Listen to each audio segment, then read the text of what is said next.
This channel does not promote any violent, harmful, or illegal activities. All content provided by this channel is meant for an educational purpose only.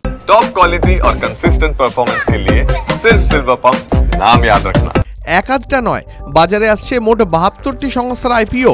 সম্প্রতি এই সংস্থাগুলিকে তাদের IPO বাজারে আনার জন্য অনুমোদন দিয়েছে ভারতীয় শেয়ার বাজার নিয়ন্ত্রক সংস্থা সেবি।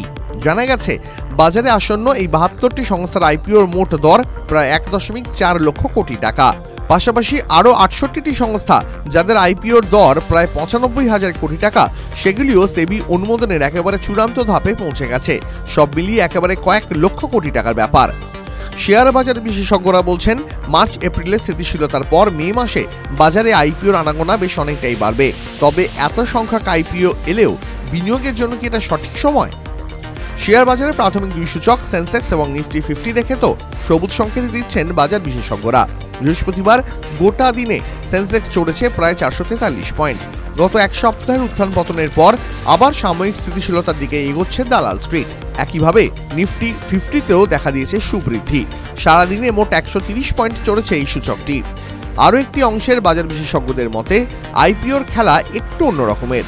সম্প্রতি বাজারে নিজেদের আইপিও এনেছে Ather energy, Aegis Vopak terminals, scholars Bangalore এবং স্কুডা টিউবসের মতন বড় বড় সংস্থা।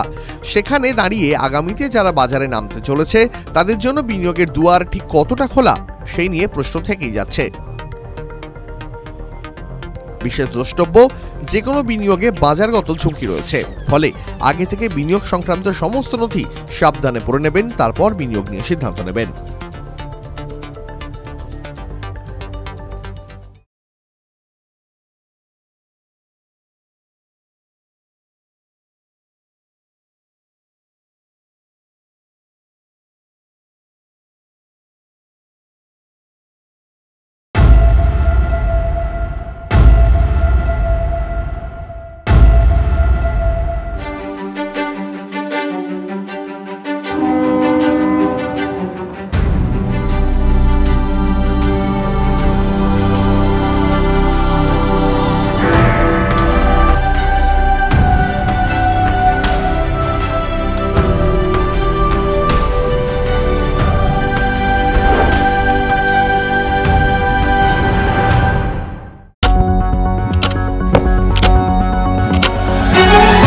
রাজনীতি শুধুই কি রাজার নীতি?